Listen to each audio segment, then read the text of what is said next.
ஒரு குறள் ஒன்று சொல்லணும் இந்த இடத்துக்கு.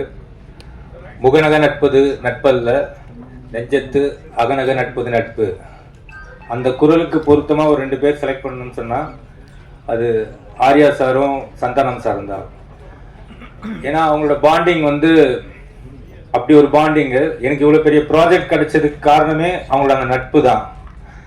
அப்போ நான் சந்தானம் சார்கிட்ட சொன்னேன், எனக்கு இவ்வளோ பெரிய ஆப்பர்ச்சுனிட்டி கொடுத்துருக்கீங்க முதலாளி, நான் கண்டிப்பாக இதை பயங்கர ஹார்ட் ஒர்க் பண்ணி இந்த படத்தை சக்ஸஸ் பண்ணி அந்த சக்ஸஸ் மீட்டில் உங்கள் 2 பேருக்கு ஒரு செலவு வைப்பேன் அப்படின்னு சொன்னேன். படமும் நான் கேட்ட மாதிரி எல்லாமே ப்ரொடக்ஷன் லெவலில் ஆர்யா சார் கொடுத்தாங்க. படம் நல்ல பெரிய பெரிய லொக்கேஷனு, க்ரூஸ் அது இதுன்னு போச்சு. ஷூட்டிங் நல்லபடியாக முடித்தோம். போஸ்ட் ப்ரொடக்ஷன் ஆரம்பிச்சுது. அது வரைக்கும் எனக்கு நண்பேண்டான் தான் குரல் கேட்டுட்டு இருந்தது. ரிலீஸ் டேட் ஃபிக்ஸ் ஆகி அந்த டெட்லைன் கிராஸ் பண்ணும்போது ஆர்யா சாருக்கும் சந்தானம் சாருக்கும் daily phone conversation, heat argument. அப்போதான் சந்தானம் சார் எனக்கு ஃபோன் பண்ணி சொன்னார், நீ செலவு வைக்கலனா கூட பரவாயில்ல, எங்கள் ஃப்ரெண்ட்ஷிப்புக்கு ஒல வச்சிடாத, ஆர்யா கேட்குற டைமில் அந்த அவுட்டை கொடுத்து தொலைடா அப்படின்னாரு. எப்படியோ கஷ்டப்பட்டு ஃபைனல் அவுட் சூப்பராக எடுத்து ஆர்யா சார்கிட்ட கொடுத்தாச்சு. சார் கியூபுக்கு போயிடுச்சு சார். ஏன்னா இந்த படம் வந்து ஒரு யூஸ்வலான ஹாரர் மூவி கிடையாது. இதுக்குள்ள ஒரு ஃபேண்டசியான ஒரு வேர்ல்டு இருக்கு. இதோட போஸ்ட் ப்ரொடக்ஷன் ஒர்க் ரொம்ப டஃப். ஆக்சுவலாக இதுக்கு பெரிய சப்போர்ட் பண்ணது விஎஃப்எக்ஸ் டீம், லார்வன் சரிகரசுதன் சார், இந்த இடத்துல தேங்க்ஸ் சொல்லிக்கிறேன். அப்புறம் அவங்க டீம் செல்வா, செந்தில், மகேந்தர், நிறைய பேர் இருக்காங்க அதில், சுந்தர், அதுக்கப்புறம் ரஞ்சித், இந்த மாதிரி நிறைய பேர் டே நைட் இந்த படத்துக்காக ஒர்க் பண்ணாங்க. மெயினாக என்னோட அசோசியேட் தனேஷ் இந்த இடத்துல மெயினாக தேங்க்ஸ் பண்ணிக்கிறேன். ஏன்னா அவன் சிங்கிள் ஆளாக இந்த படத்தோட போஸ்ட் ப்ரொடக்ஷன் ஒர்க் என் கூட இருந்து பயங்கர ஹார்ட் ஒர்க் பண்ணான். அப்புறம் எடிட்டர் சைடில் விக்கி. ஸோ இந்த மாதிரி நிறைய பேர் இந்த படத்துக்கு பயங்கர சப்போர்ட் பண்ணி பயங்கரமாக இந்த போஸ்ட் ப்ரொடக்ஷன் ஒர்க்கும் முடித்து இப்போ அவுட் கொடுத்துருக்கோம். படம் ரொம்ப சூப்பராக வந்திருக்கு. May 16th எல்லாரும் ஃபேமிலியோட போய் பார்த்து இந்த படத்தை என்ஜாய் பண்ணணும். நான் மெயினாக இப்போ ஆர்யா சார்கிட்ட சொல்லுவேன், சார் நீங்கள் பெரிய டென்ஷன் எதுவும் எடுத்துக்காதீங்க. ஏன்னா இந்த படத்தை ப்ரெஸ் அண்டு மீடியா பீப்புள் கண்டிப்பாக நல்லபடியாக போய் மக்கள்கிட்ட சேர்த்துருவாங்கன்னு நான் நம்புகிறேன். ஏன்னா என்னோட போன படம் டிடி ரிட்டர்ன்ஸ் பிளாக் பஸ்டர் ஆகிறதுக்கு காரணமே ப்ரெஸ்ஸும் அந்த மீடியா பீப்புளும் தான். ஸோ பெரிய சப்போர்ட் பண்ணீங்க. அதே சப்போர்ட் இந்த படத்துக்கும் கிடைக்குன்றது நம்புகிறேன். Thank you so much. மெயின் இந்த படத்தில் நடித்த ஆர்டிஸ்ட்டை பற்றி ஒரு வார்த்தை சொல்லிடுறேன். 2 பெரிய லிஜெண்ட் டேரக்டர்ஸ் பண்ணியிருக்காங்க, Selvaraghavan sir and Gautham Menon sir. ரொம்ப சப்போர்ட்டிவாக எங்கள் ஸ்கிரிப்டுக்கு நாங்கள் என்ன சொல்கிறோமோ அதை பக்காவாக பண்ணி கொடுத்தாங்க. அதுக்கப்புறம் கஸ்தூரி மேடம், நெடுங்குறை சார், அப்புறம் எங்களோட ஹீரோயின் கீதிகா, யாஷிகா ஆனந்த், இவங்க எல்லாருக்கும் நான் ரொம்ப தேங்க் பண்ணுறேன். அப்புறம் எங்களோட காமெடியன்ஸ் மாறன் அண்ட் கிங்ஸ்லி, இன்னும் நிறைய பேர் இந்த படத்துக்காக ரொம்ப பெரிய லெவலில் ஒர்க் பண்ணியிருக்காங்க. அது இல்லாமல் டெக்னீஷியன்ஸ் தீபக் குமார், எங்களோட ரெகுலராக எங்களோட மூவிஸில் அவர் தான் கேமராமேனாக இருப்பார். இந்த படத்துக்கு அவரும் மிகப்பெரிய சப்போர்ட் பண்ணியிருக்காரு. ஆர்ட் டைரக்டர் மோகன், அப்புறம் editor Bharath, stunt master Silva, Hari Dinesh, இது மாதிரி எனக்கு நிறைய பெரிய பெரிய டெக்னீஷியன்ஸ் இந்த படத்துக்குள்ளே ஒர்க் பண்ணி இந்த படத்தை இன்னும் பெரிய லெவலில் கொண்டு வந்திருக்காங்க. May 16th கண்டிப்பாக குடும்பத்தோடையும் குழந்தைங்களோடையும் வந்து பார்த்து இந்த படத்தை என்ஜாய் பண்ணுங்கள். இது ஒரு சம்மர் ட்ரீட்டாக இருக்கும். இது டேர் டெவில் நெக்ஸ்ட் லெவல் சொல்கிறது, டெவில்ஸ் டபுள் நெக்ஸ்ட் லெவல் சொல்கிறத விட Santhanam sir next level, Santa's next level. கண்டிப்பாக பார்த்து என்ஜாய் பண்ணுங்கள். Thank you so much. எல்லாருக்கும் வணக்கம். நாங்கள் எங்கள் படத்தோடைய பிரச்சனையை பற்றி பேசலாம் அப்படின்னு வந்தோம். அதுக்கு முன்னாடி நிக்கில் சார் அவருடைய பிரச்சனையை சொல்லிட்டாரு. 20 நாளுக்கு முன்னாடி நான் புக் பண்ணிட்டேன். நடுவில் 2-3 பேர் பூந்து குழப்புறானுங்க, நீங்கள்லாம் கண்டிப்பாக வந்துடணும். அதை எங்கள் முன்னாடி கன்ஃபார்ம் பண்ணுறாரு. 20 நாள் முன்னாடி நான் புக் பண்ணிட்டேன், தெரியுங்களா? அந்த 2 பேர் யாருன்னு உங்களுக்கும் தெரியும். ஸோ எங்கள் பிரச்சனையோட அவர் பிரச்சனை தான் பேசுறாரு. ஸோ கண்டிப்பாக வாங்க. நீங்கள் 2 நாள் கழிச்சு அந்த 15th ஈவினிங் நான் டெஃபினட்டாக என்ஜாய் பண்ணுவீங்க. ஒரு 2 மணி நேரம். இந்த படம் வந்து ரொம்ப ஸ்பெஷலாக இருக்கும். என்னென்னா என்னுடைய படங்கள் நான் வந்து காமெடினா பண்ணும்போது ஆர்யா எனக்கு ஃபோன் பண்ணி, எப்பவுமே நாங்கள் ரெகுலராக பேசிக்கிட்டே இருப்போம். ஆர்யா வந்துட்டு, ஏன் மச்சான் நீ காமெடி பண்ணும்போது ஒரு ஜாலியாக இருப்ப, பயங்கரமாக நல்லா பண்ணுவே, ஏன் இப்போ ஹீரோவானதுக்கு அப்புறம் பயங்கர ஒரு அந்த ஃப்ளோ இல்லையே அப்படின்னு கேட்டா, இல்லை மச்சான் நிறைய கமிட்மெண்ட்டு, நிறைய விஷயங்கள், இந்த படம் பண்ணுறது, அடுத்த படத்துக்கு ஒன்று இது பண்ணுறது, இதுக்கு நடுவில் யாராவது ஒருத்தர் அட்வான்ஸ் எடுத்துகிட்டு வந்துடுறாங்க, அந்த கதை கூட சரியாக கேட்க முடியாமல் டக்குன்னு ஏதோ ஒரு கமிட்மெண்ட் ஆயிரும் அப்படின்னு. அப்போ ஆர்யா சொன்னது, இந்த படத்தில் நீ ஃபுல்லாக க்ரியேட்டிவிட்டியில் இறங்கி வேலை செய், உன்னோட பிரச்சனை எல்லாத்தையும் நான் பார்த்துக்கிறேன், உன்னோட ப்ராப்ளம் எல்லாத்தையும் நான் சால்வ் பண்ணுறேன், நீ ஒன்லி வேலை செய்ய வேண்டியது இந்த 1 இயர் இந்த படம் மட்டும்தான் அப்படின்னா அது எனக்கு ஒரு மிகப்பெரிய ஒரு பலமாக இருந்தது. ஸோ நீங்கள் இந்த படத்தில் மறுபடியும் ஒரு ஒரு என்ன சொல்ற நல்ல ஒரு கதை, திரைக்கதை, காமெடி, என்னுடைய ஆக்டிங் இது எல்லாமே வந்துட்டு நிச்சயமாக உங்களை வந்துட்டு திருப்திப்படுத்தும் நான் நம்புகிறேன். மே 16 தியேட்டரில் போய் பாருங்கள். அதே மாதிரி ஆனந்தை நான் சொல்லுவேன் தமிழ் உலகின் கிறிஸ்டோபர் நோலன் அப்படின்னு சொல்லுவேன். ஏன்னா ஆனந்த் பண்ணுற கதை வந்துட்டு ஒரு லைனில் இருக்கவே இருக்காது. ஹாரர் ஜானர்னா ஹாரருக்குள்ளவே இருக்காது. டிடி ரிட்டர்ன்ஸ் நீங்கள் பார்த்தீங்கன்னா ஏற்கனவே நான் சொன்னேன் அந்த மாதிரி அதில் வந்து கேம் இருக்கும், அதில் ஒரு காசு காணாமல் போயிடும், அதில் ஒரு த்ரில்லர் இருக்கும், அதுக்கப்புறம் பார்த்தீங்கன்னா ஹாரருக்குள்ளே ஒரு அட்வென்ச்சர் இருக்கும். ஸோ இப்படி எல்லா லேயரையுமே வச்சு ஆனால் ரொம்ப அழகாக ரொம்ப ஈஸியாக பண்ணுவான். அந்த அளவுக்கு கொஞ்சம் நல்ல நாலேஜ் உள்ள ஒரு ஆள் ஆனந்த். ஸோ இந்த படமும் அது மாதிரி தான். இந்த கதையாக சொன்னால் யாருக்குமே புரியாது, என்னாலேயே புரிஞ்சிக்கவே முடியல. ஆனால் அதை ஒரு ஃப்ளோ பண்ணி ஒரு ஸ்க்ரீன் பிளேவாக பண்ணி ஒரு படம் அவுட்புட் காட்டும் போது தான் ரொம்ப நல்லா இருந்துச்சு. நல்ல காமெடியாக இருக்குது. டெஃபினட்டாக நீங்கள் எல்லாரும் சிரித்து பயங்கரமாக என்ஜாய் பண்ணுவீங்க. பட் நான் இங்கே என்னதான் நாங்கள் கூவி படத்தை விற்றாலும் நீங்கள் பார்த்துட்டு சொல்கிறதா ரிசல்ட்டு. நீங்கள் தேட்டரில் பாருங்கள், ஃபேமிலியோடு பாருங்கள், குழந்தைங்க எல்லாரையும் கூப்பிட்டு போய் பாருங்கள், டெஃபினட்டாக என்ஜாய் பண்ணுவீங்க. கண்டிப்பாக நம்ம May 15th ஈவினிங் இங்கே ப்ரிவியூவில் மீட் பண்ணுவோம். தேங்க்யூ. நன்றி தேங்க்யூ. ரொம்ப சந்தோஷமாக இருக்கும் உங்களெல்லாம் இன்றைக்கி மீட் பண்ணுறது திரும்ப 1 வீக்குள்ளேயே. இந்த படம் வந்து ஆக்சுவலாக பிரேம் கதை சொன்னோன்னே எனக்கு லாஸ்ட் அவரோட டிடி ரிட்டர்ன்ஸ் வந்து ரொம்ப பிடிக்கும். ஏன்னா இட்ஸ் ஜஸ்ட் நாட் ஒரு மைண்ட்லெஸ் காமெடின்னு இருக்காது அந்த படம். ஆக்சுவலாக பார்த்தீங்கன்னா அதில் ஒரு நல்ல ஒரு ஸ்டோரி இருக்கும், அதுக்கான ரீசனிங் இருக்கும், அதுக்கான ஒரு ப்ளே இருக்கும், அதுக்கான ஒரு கேம் இருக்கும். ஸோ அது வந்து ரொம்ப இன்ட்ரெஸ்டிங்காக இருந்தது. அது அந்த ஸ்பேஸில் வந்து அந்த காமெடி வந்து ரொம்ப பியூட்டிஃபுல்லாக எக்ஸிக்யூட் பண்ணியிருப்பார். ஸோ அதே மாதிரி பிரேம் வந்து இந்த கான்செப்ட் சொன்னோடனே ரொம்ப இன்ட்ரெஸ்டிங்காக இருந்தது. ஒரு படத்துக்குள்ளேயே தியேட்டரில் உள்ளே போய் அந்த படத்துக்குள்ளே அந்த கேரக்டர்ஸ் வந்து அந்த படத்துக்குள்ளே டிரான்ஸ்போர்ட் ஆகிடுறானுங்க. ஸோ அது வந்து ரொம்ப ஒரு நாவல் ஐடியா, ஒரு இன்ட்ரெஸ்டிங்கான ஐடியா. இதில் எப்படி ஒரு காமெடியும் சரி, அதில் ஹாரர் எலிமெண்ட் எப்படி கொண்டு வர போகிறாருன்னு ரொம்ப ஆர்வமாக இருந்தேன். பட் அந்த லைன் ஐடியா சொன்னதுக்கப்புறம் நான் அவர்கிட்ட சொன்னது, நீ கரெக்டாக பண்ணிட்டேன்னா இது சூப்பராக இருக்கும் ஃபில்ம் அப்படின்னு. ஸோ கம்ப்ளீட்டாக பண்ணி முடிச்ச உடனே ரியலி லைக் இட்ஸ். அந்த சார் கேட்ட உடனே அவருக்கும் ரொம்ப பிடிச்சிருந்தது.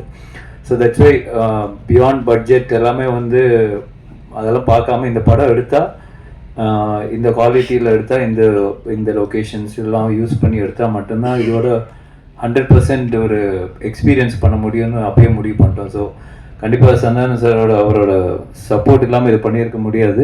So I think full and full Santhanam வந்து இதில் வந்து உழைச்சி அவங்க பிரேமோட சேர்ந்து என்னெல்லாம் பெஸ்ட்டாக இதில் பண்ண முடியுமோ அவங்க 2 பேரும் சேர்ந்து பண்ணியிருக்காங்க. தட்ஸ் என்னோட இன்புட்லாம் ரொம்ப கம்மி தான். பட் தேர் எஃபர்ட் ஒரு லாஸ்ட் ஆல்மோஸ்ட் இயர் இந்த ப்ராஜெக்டில் தான் அவங்க 2 பேரும் ட்ராவல் ஆகிட்டு இருக்காங்க.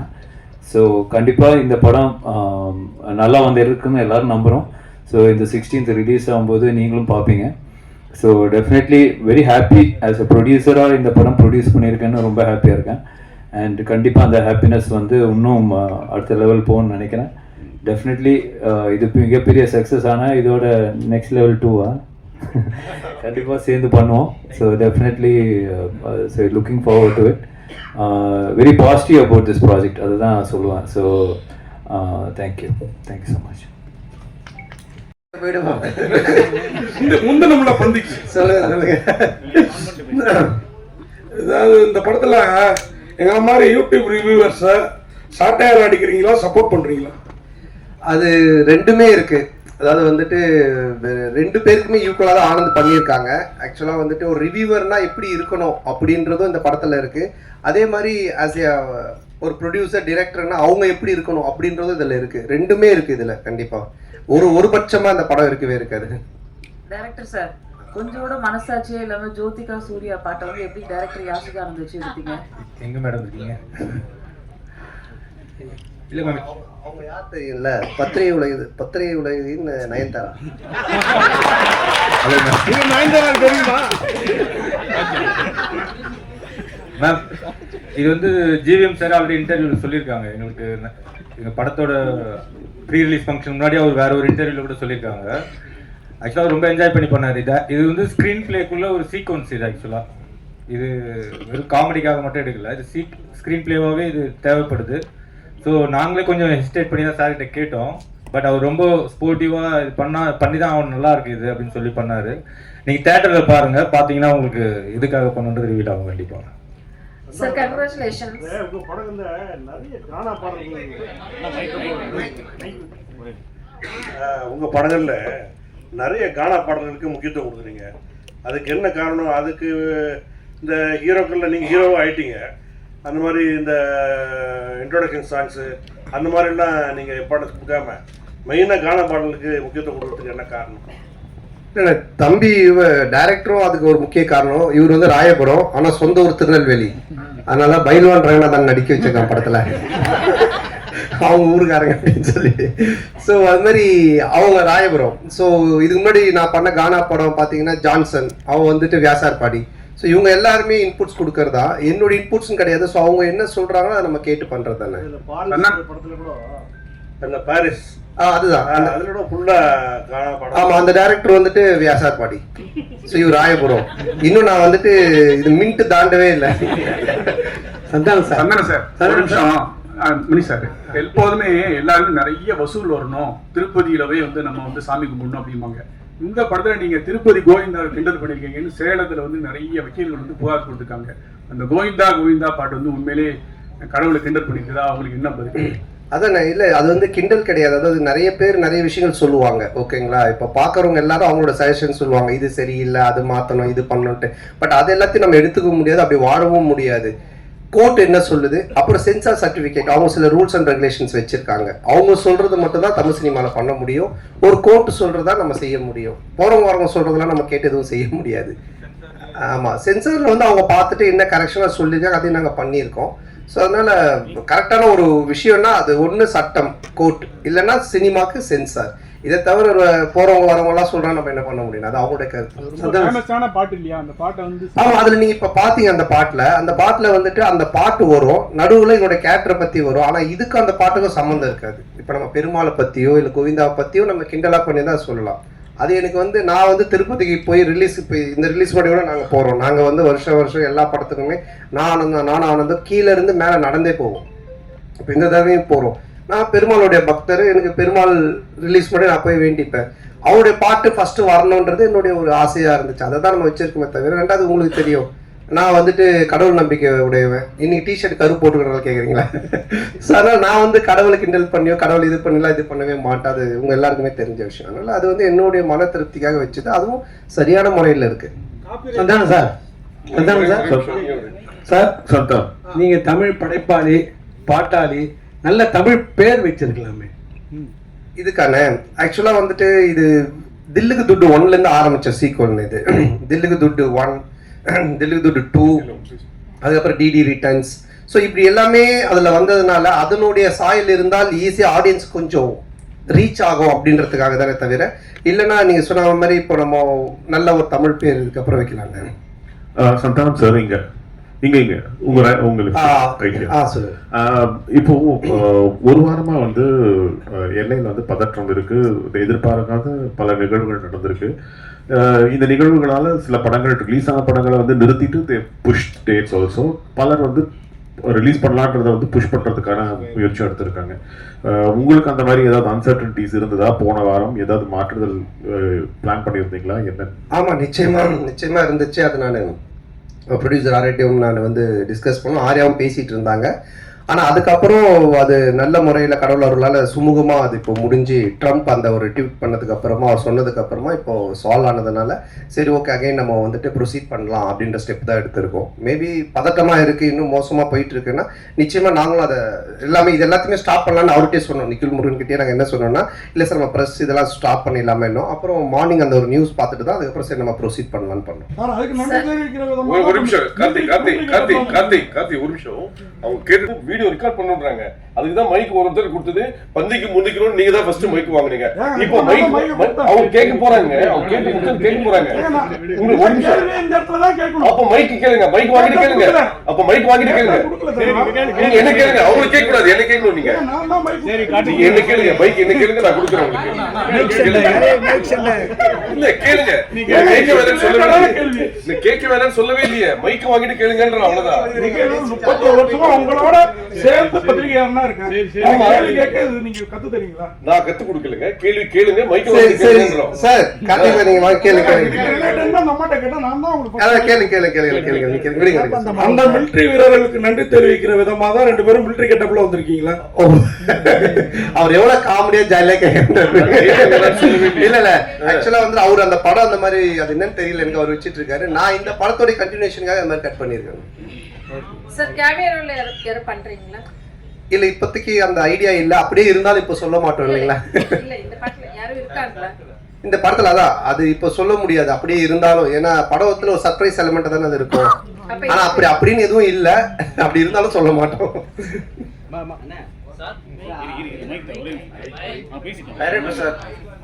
டைரக்டர் சார், போஸ்டர்ல ஹீரோயினையும் கஸ்தூரி மேடத்தையும் காணாம என்ன காரணம்? இன்னைக்கு இது நிறைய போஸ்டர் டிசைன்ஸ் பண்ணோம் சார். ஸோ இதுல இன்னைக்கு 15th வந்துடும் சார் கஸ்தூரி மேடம் போஸ்டர்.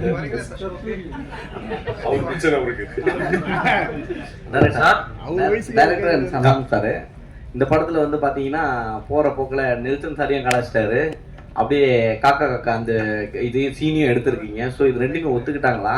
அதே போல் இந்த படம் முடிஞ்ச உடனே சந்தானம் சார் இந்த படத்துக்கு ரிவ்யூ பண்ணுவாரா? கண்டிப்பா அவரு படத்துல ரிவ்யூ வருதானே. இது யாரையும் கலாச்சி பண்ணல, இது ஒரு ஃபேண்டசி வேர்ல்டுக்குள்ள ஒரு கிங்ஸ்லியாவே இருக்காரு. ஸோ அதை சொல்றதுக்கு ஒரே ஒரு பாயிண்ட் அவர் டைரக்டர் நெல்சன் தான். ஸோ அதனால தான் அது மாதிரி ஒரு டைலாக் பண்ணோம். இல்லை அதுலயே சொல்லியிருப்பாரு, டேய் நீ நெல்சன் படத்தை ப்ராடக்டரா, நெல்சன் ஒரே மாதிரி கொண்டு போவாரா, நீ ஏன்டா மாத்துற அப்படின்ற மாதிரி ஒரு இதை போட்டிருப்பாரு. அதனால தான் கேட்டோம். நெல்சன் எதுவும் இது அப்ஜெக்ஷன் தெரிவிக்கலையா? இல்ல இப்போ என்னன்னா ஒரு டைரக்டருக்குன்னு ஒரு ஸ்டைல் இருக்கு ஓகேங்களா. இப்போ வந்துட்டு இவர் படம்னா இந்த மாதிரி இருக்கும் அப்படின்ட்டு. ஸோ ஆனந்த் படம் அப்படின்னாலே நிறைய கொஞ்சம் கிண்டல், அந்த சட்டையர் அந்த ஸ்பூஃப் இருக்கும். சில படத்தோடைய ரெஃபரன்ஸை வச்சு அவர் கிண்டல் அடிப்பாரு. அப்புறம் சில பேரோட கேரக்டர்ஸ் வச்சு பண்ணுவாரு. ஆனா அது எல்லாமே ஒரு ஃப்ரெண்ட்ஷிப்ல எல்லாரும் தெரிஞ்சவங்க, அவங்கக்கிட்ட எந்த ஒரு பாதிப்பும் வராதுன்னு தெரிகிறது மட்டும்தான் பண்ணுவோம். இல்லைன்னா அது பண்றது கிடையாது. இப்போ நாங்க ஜாலியா பேசிப்போம், ஆனா இவர்கிட்ட பேசினா செட் ஆகாதுன்னா அதை நாங்க அவங்களை தொட மாட்டோம். சார் இப்போ நீங்கள் பார்க்கிங் காசு கோவிந்தா, டிக்கெட் காசு கோவிந்தான்னு சொல்லிட்டு ஒரு விஷயம் சொல்கிறீங்க. லேட்டஸ்ட்டாக ஒரு 2 மாதத்துக்கு முன்னாடி பார்த்தீங்கன்னா தேட்டரை விட்டு வெளியே வரும்போது பார்க்கிங் காசு வேஸ்ட்டு, பாப்கார்ன் காசு வேஸ்ட்டுன்னு சொல்லியிருக்கீங்க. எந்த படத்தை மென்ஷன் பண்ணி சொல்லியிருக்கீங்களா? இல்ல எந்த படத்தையும் மென்ஷன் பண்ணல. ஆடியன்ஸ் மக்கள் டெய்லி என்ன பேசுறாங்க, டே டு டே அவங்க என்ன கரண்ட் சிச்சுவேஷன்ல இருக்காங்கன்றதை பார்த்துட்டு அதை எடுத்து நம்ம படத்துல வைக்கிறோம். எப்பவுமே படம் அதுதானே, என்ன நடக்குதோ அதை நம்ம எடுத்து அது சினிமாவா காட்டும் போது நல்ல ரீச் கிடைக்கும். ஆரியா ப்ரொடியூசர்னால சம்பளம் கரெக்டா கொடுத்துட்டாரா? ஆரியா கிட்ட கேக்குறீங்களா? சந்தானம் சார் சம்பளம் கேட்டது கொடுத்துட்டாரா? நான் கேட்டதை விட அதிகமாகவே கொடுத்துட்டாரு. அதாவது வந்துட்டு என்ன சொல்றது, நான் சொன்னேன் இல்லைங்களா, நாட் ஓன்லி இந்த படத்தோடைய சம்பளம்ன்றது இல்லாம என்னுடைய என்ன உனக்கு தேவை, எங்கேயும் போய் டக்குன்னு ஒரு அட்வான்ஸ் எடுத்துட்டு வராங்கன்னு சொல்லிட்டு கை நீட்டாத, எங்கேயும் வாங்காத, நீ வந்து 1 year ஃப்ரீயா வேலை செய்யினாங்க. அதான் நான் சொன்னேன், வீட்டை விட இடிச்சாங்க, புது வீடே இப்ப கட்டியிருக்காங்க. எல்லாம் காரணம் ஆர்யா பவன் தான். சார் இந்த படத்துல என்ன சொன்னாங்க, இந்த படத்துல பாத்தீங்கன்னா கவுண்டமணி சார் தான் ஒரு படங்கள்லாம் பாத்தீங்கன்னா பேர் வைப்பாரு, ஒயகா கச்சா மூஞ்சி, அனில் மூஞ்சி அந்த மாதிரிலாம். ஸோ நீங்க வந்து நிறைய பேருக்கு இப்போ இந்த படத்துல பார்த்தீங்கன்னா கெளுத்தி, கெண்டை, குறவை மீன் அந்த மாதிரிலாம் வச்சிருக்கீங்க. ஸோ இது எப்படி உங்களுக்கு மாட்டுதா ஜிலேபி மூஞ்சிலாம் வந்து? இல்லையே, நான் இதுல யாருக்கும் பேர் வைக்கலையே. இல்ல பாட்டு எழுதும்போது அந்த கெளுத்தி என்ன பண்ணது, அவருடைய பேரே கெளுத்தி தான். ஒரிஜினல் நேமே கெளுத்தி, ஒரிஜினல் பேரே கெளுத்தி தான். எனக்கு கெளுத்தி இல்ல நாங்க வைக்கல, ஒரிஜினல் பேரே அதுதான். சார் உங்களுக்கு சூர்யா ஜோதிகா பாட்டு எடுக்கும்போது கௌதம் மேனன் வந்து என்ன சொன்னாருன்னா, அவர் படத்தையே ரீக்ரியேட் பண்ணிருக்காரு. அதுவும் நீங்க தான் சொல்லணும், கிண்டல் பண்ணி நீங்க ரொம்ப எடுத்துக்க மாதிரி எடுத்துக்கு. அது யாஷிகா ஆனந்த் கூட ஸ்லோ மோஷன்ல கூட விட்டு அவர் ஒத்துக்கிட்டாரா இப்படி? இல்லண்ணா, இப்போ அதான் நான் சொல்றேன், இப்போ நீங்க பாக்குறது ஒரு ட்ரெய்லர் இந்த டீசர்லாம் என்னன்னா உங்களுக்கு படத்தை பார்க்கக்கூடிய ஒரு ஆர்வத்தை தூண்டுறதுக்காக நாங்க துண்டா கட் பண்ணி வைப்போம். அவரு முன் கதை என்ன பின் கதை எதுவுமே தெரியாது. அப்ப அதை பார்க்கும்போது உங்களுக்கு ஒரு ஒரு என்ன சொல்றது, இது என்னவா இருக்கும், இது என்ன அப்படின்னு ஒரு கொஸ்டின் கேட்கலாம். அந்த ஒரு வைரலுக்காக தான் அதை பண்றோம். பட் படமா நீங்க பார்த்துட்டானுங்க அது ரொம்ப கிளியர் பிக்சர்ல கரெக்டா வரும். ஆயிரம்னா சொல்லுங்க, அந்த பாட்டை பார்க்கும்போது சூர்யா ஜோதியாவுக்கும் வராதா, சூர்யா ரசிகர்களுக்கும் வராதா? நீங்க எவ்வளவு கிண்டல் பண்ணிருக்கீங்க? இல்ல இது கிண்டலாவே வராதுண்ணா. இப்ப என்னன்னா அவரு அந்த படத்தோட இயக்குனர், அவரு அதை பண்றாரு, அது ஏன் பண்றாரு, அதுக்கு ஒரு காரணம் இருக்கு. அந்த காரணத்தை சொல்லும்போது கண்டிப்பா தப்பா இருக்காது. நிறைய படத்துல நிறைய ரெஃபரன்ஸ் வைக்கிறாங்க, அது கரெக்டா அந்த கதையோட ஒத்து வந்தா ஓகே. திடீர்னு துண்டா சும்மா வெறுப்பேற்றதாக வச்சுன்னா தப்பா இருக்கும். அண்ணா உங்களுக்கு வந்து ஆர்யாவை ரொம்ப பிடிக்கும், ப்ரொடியூசரா நல்லா பிடிச்சிருக்கா, நண்பரா பிடிச்சிருக்கா? ஆர்யாவையா? இல்லை ரெண்டுமே தான். ஏன்னா நண்பனா இருந்ததுனால தான் அந்த ப்ரொடியூசரா மாதிரி. ரெண்டு பேருமே வந்துட்டு என்ன சொல்றது, ப்ரொடியூசரா இருக்கும்போது சில நேரத்தில் சண்டை வரும், நண்பனா இருக்கும்போது சண்டை வராது. அடிக்கடி கோச்சுப்பான். அது மாதிரி வந்துட்டு இது நான் சொன்ன இது மாதிரி பண்ணவே இல்லை, இது பாரு இப்படி ஆயிடுச்சுன்னு. ஃபர்ஸ்ட் டே ஷூட்டிங்கே கால் பண்ணி நான் வந்து உனக்கு காமெடி சூப்பர் ஸ்டார் நான் சும்மா தான் பேர் வச்சேன், நீ நிஜமாலே பண்ணிட்டு இருக்க அப்படின்னா. ஏன் என்னென்ன வேட்டையன் ஷூட்டிங்ல எவ்வளோ செலவு தெரியுமா அப்படின்னா, தெரியாது மச்சான் இவ்வளோ செலவு அப்படின்னா. நம்ம ஷூட்டிங்ல எவ்வளோ செலவு தெரியுமா, எவ்வளோன்னா அதே செலவு, அதே 200 பேர், அதே இது. நான் உனக்கு காமெடி சூப்பர் ஸ்டார் பேர் வச்சா சூப்பர் ஸ்டார் இவ்வளோ நீ செலவு பண்ணுவியா அப்படின்னு சொல்லி கோச்சிக்கிட்டான். அப்போ நான் சொன்னேன் இல்லை மச்சா இது மாதிரி திட்டம் தேவைப்படுது அப்படின்னு. அதுக்கப்புறமா ரொம்ப சண்டை ஆயிடுச்சு. டக்குன்னு என்ன பண்ணுவேன்னா ஒரு 2 நாள் ஈஷாக்கு போயிடுவேன். உடனே ஃபோன் அடிப்பான், அங்கே அடிச்சுட்டு இல்லை சத்குருட்ட காசு வாங்கி கொடு அப்படின்வான். ஐய் அவர் பேப்பரா காசு வாங்கி தர முடியும், நீ அங்கே தானே போற, எனக்கு காசு வாங்கி கொடுத்துட்டு போ, அவர் பேர் போட்டு ப்ரொடியூசர் அப்படின்வான். சரி மச்சா வந்து. ஸோ ப்ரொடியூசர் அது மாதிரி சண்டை வரும். நண்பனா இருக்கும்போது எதுவுமே இருக்காது, ஃபுல்லாக ஜாலி. ஆமா கொஞ்சம் அடிக்கடி நடக்கும். சார் போன மேடையில் அவங்கள கடவுளா பார்த்து காலில் விழுந்தாரு கூல் சுரேஷ். இந்த படத்துல இருக்கிறாரா? காணும். இல்ல இந்த படத்துல இல்ல, கடவுளை கொஞ்சம் அவருக்கு தரிசனத்தை கொஞ்சம் தள்ளி வச்சிருக்கோம். சார் இங்க சொல்லுங்க. ஒரு பாட்டுல வந்து பாத்தீங்கன்னா படம் போட்டு 1 மணி நேரம் கழிச்சு வர்றாங்க, ஓசி டிக்கெட்ல வராங்கன்னு சொல்றீங்க, அதை யார சொல்றீங்க? இல்ல இப்போ நிறைய பேர் வந்துட்டு பாத்தீங்கன்னா பப்ளிக்ல வந்துட்டு இஷ்யூ பண்றாங்க, ஏதோ ஒரு டிக்கெட்ஸ் கொடுக்குறாங்க, இல்ல ஃபேன் ஷோ போடுறாங்க, ஏதோ ஒன்று பண்றாங்கன்னு வச்சுக்கோங்க. அதுல கும்பல்ல சில பேர் வராங்க, வந்துட்டு அவங்க எல்லாம் சில விஷயங்கள்லாம் பேசுறாங்க. அது வந்துட்டு நாளைக்கு பாத்தீங்கன்னா வைரல் ஆகுது. அது நிறைய என்ன சொல்றது ரிவ்யூஸ் ஷோஸ்ல நீங்க பாத்தீங்கன்னா இருக்கும்.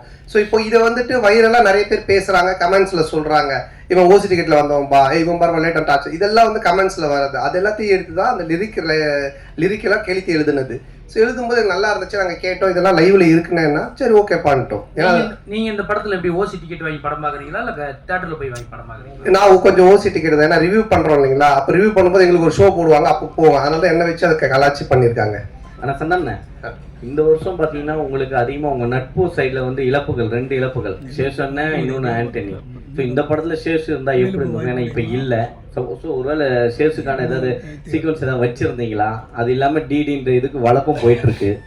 இல்லை இருக்கு, அதாவது வந்து எங்கள் டீம் எல்லாருக்குமே தான் நாங்கள் எழுதுவோம், அதில் இருந்துச்சு. ஆனால் பட் காலத்தின் இது அவர் இல்லை. பட் எல்லாருக்குமே எங்கள் டீமில் எல்லாருமே வச்சு தான் எழுதுவோம். இப்போ கம்ஃபர்ட் ஜோன்னு ஒரு சில ஹீரோஸ் இருக்காங்க, அதே டைரக்டர் அதே டீமோட. இந்த ஹீரோஸ்க்கு வந்துன்னா உங்களோட டீம் பண்ணால் கரெக்டாக இருக்கும். இதை நீங்கள் எப்படி பார்க்குறீங்க? உங்களுக்கு இதே மாதிரி ஃபர்ஸ்ட் பார்ட் 1, இப்போ 2, இதுக்கு அப்புறம் 3 பண்ண போறேன்னு சொன்னீங்க. ஸோ இதை தாண்டி நீங்கள் சந்தானமாக ஒரு ஆக்டரா, இப்போவுமே ஆக்டரா, இதை தாண்டி ஒரு லெவலுக்கு வர வாய்ப்பு இருக்கா? இல்லை இப்போ என்னென்னா படம் பார்த்தீங்கன்னா ஃபர்ஸ்ட் மாதிரிலாம் ஒரு படம் பண்ணோம் டக்குன்னு இன்னொரு கதை அப்படின்லாம் கிடையாது. ஏன்னா இன்னைக்கு ஓப்பன் மீடியாவாகி போச்சு. ஓடிடி பிளாட்ஃபார்ம் வந்தோடனே ஹாலிவுட் படத்துலேருந்து எல்லா படங்களுமே ஆடியன்ஸ் எல்லாத்தையுமே பார்க்குறாங்க. ஸோ ஒரு டைரக்டரோட ட்ராவல் பண்ணி ஒன்று சிங்க் ஆகி ஒன்று வந்து செட் ஆகிறதுக்கு மினிமம் ஒரு 2-3 படம் ஆகுது. அதனால தான் டக்கு டக்குன்னு மாற்றி போக முடியல. ஏன்னா என்னோட சிங்க் அவருக்கு தெரியணும், அவரோட சிங்க் எனக்கு தெரியணும். அதுக்காக தான் அந்த மாதிரி ட்ராவல் பண்ணுறமே தவிர மற்றபடி. சந்தனம் சார் இங்கே தான் திரும்பி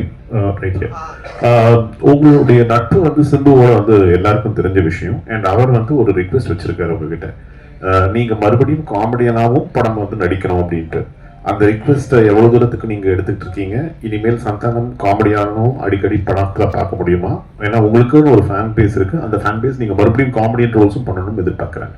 இல்லை அதுதான் இப்போ காமெடி ரோல்னா நீங்கள் ஃபஸ்ட்டு பார்த்த சந்தானத்தை பார்க்க முடியாது, நிச்சயமாக அந்த மாதிரி ஒரு சந்தானம் இருக்காது. ஏன்னா அது இப்போவே ஆடியன்ஸு டிவியில் நிறைய ஷோஸில் நிறைய ஆதித்யா சேனல் சிரிப்புலாம் பார்த்துட்டாங்க, நீங்களும் யூடியூப்ல நிறைய பார்த்துருக்கீங்க. ஸோ புதுசாக ஒன்று பண்ணணும், அது எப்படி டிசைன் பண்ணி பண்ணணுன்றதை நானும் யோசிச்சுக்கிட்டு இருக்கேன். அண்டு எல்லா படத்துலையும் என்னால் பண்ணுவேனான்னு எனக்கு தெரியல. ஏன்னா எனக்கு ஆல்ரெடி கமிட் ஆகி ஹீரோவாக பண்ணக்கூடிய அட்வான்ஸ் கொடுத்து ஒரு 3-4 பேர் ஆல்ரெடி வெயிட்டிங்கில் இருக்காங்க. ஸோ அதுவும் நான் பண்ணணும். இப்போ அதுவே நான் ஒரு படத்தை திருப்பியும் அவங்களுக்கு ரிட்டர்ன் பண்ணிட்டு தான் எஸ்டிஆருக்காக அதை பண்ணுறேன். அவருக்கு அதை என்ன மாதிரி பண்ண முடியுன்றதை நான் இப்போ டிசைன் பண்ணிட்டு இருக்கோம். அப்புறம் ஆர்யாவோட ஒரு கமிட்மெண்ட் இருக்கு. நான் வடக்குப்பட்டி ராமசாமிலே சொன்னேன் ஆர்யாவோட நான் பண்ணோம் அப்படின்ட்டு. ஸோ அந்த கமிட்மெண்ட்டும் போயிட்டு இருக்கு. ஸோ அதுக்கும் பேசிட்டு இருந்தோம். பட் இவன் எப்போ பண்ணுவான்னு தெரியல. இவங்கிட்ட அப்படின்னா ஆர்யா கியூபுக்கே 1 week அனுப்புனா அப்படின்னு சொன்னேன். ஸோ ஆனந்தம் ஒரு லைன் ஒன்று எழுதி இருக்கான் எங்கள் 2 பேரை வச்சு. அதில் ஒரு கேரக்டர் ஒன்று பண்ணலான் இருக்கோம். ஸோ பண்ணுவோம் கண்டிப்பாக, ஆனால் நிறைய பண்ணுவோன்னான்னு தெரியாது, பழச பண்ண மாட்டேன் நிச்சயமா. ஆனா இந்த கொஸ்டினோட தொடர்ச்சி தான் இது. சிம்பு சார் சொன்னாரு தமிழ் சினிமாவில் காமெடி நடிகர்கள் குறைச்சிட்டாங்க, காமெடியும் கம்மியாயிடுச்சுன்னு சொல்றாங்க. அது எப்படி நீங்க பாக்குறீங்க? அவர் சொன்னதுக்கு என்ன வந்து பாக்குறீங்க, நான் எப்படி சொல்றேன்?